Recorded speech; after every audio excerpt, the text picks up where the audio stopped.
I want to tell you about a very high-level meeting which has received very little publicity. House Speaker Paul Ryan met with Mr. Trump's most senior economic advisors. The topic? Tax cuts. With us now, special advisor to the Trump transition team, Jeff DeWit. Can you tell us anything about what occurred in that meeting last night? The only details from inside the meeting that I think I can share is reportedly they had Italian food. Well, stop it. Come on. I mean, look, no. We've got an audience of investors, and they want to know about tax cuts. Well, tax cuts are coming. So, as you saw before, the Trump tax plan was very similar to the Republican tax plan that Paul Ryan had introduced earlier. One of the main differences being the Republican tax plan had corporate tax rates down to 20%.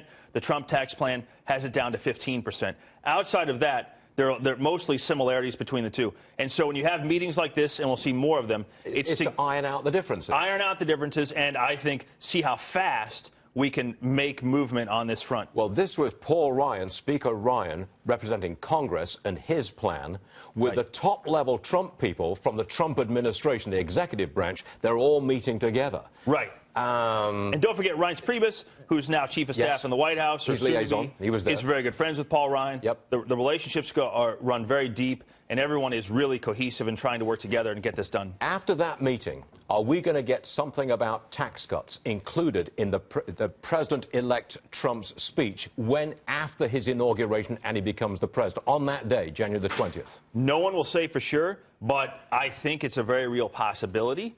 If the details can be ironed out fast, I think you'd expect us. So that may be the result of last night's meeting. I think it's a possibility. What will the Trump team get into the Ryan plan? But no one's going to tell you that. I know. I'm pushing hard here. I'm pushing hard. Look, the media is still absolutely apoplectic about Mr. Trump's win. He hasn't even taken office yet. I'm going to show you a couple of headlines from the media this morning. First off, Washington Post, how to remove Trump from office. Well, wait a minute, there's more.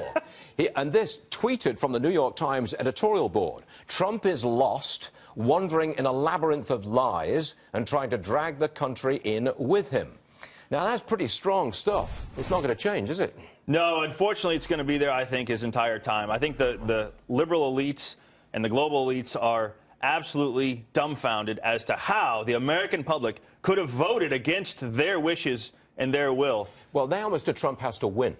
He's got to get all of his nominees confirmed into his cabinet, and he's got to lay out policy. If he does that, he beats what they're saying. And Mr. Trump has been successful his entire life. He will be successful now. Keep one thing in mind, that Reagan, even at the end of his presidency, there were still marches against him, big million-man marches in Europe over the deployment of missiles. And so the whole time he was president, even though in my book he goes down as the best, one of the best, if not the best ever, there were still people doing this the entire time. But the American public sees through it. We all know that these are the same people that don't have America's best interests at heart, and the American public has spoken, and I just wish that these liberal elites in the media would get on board.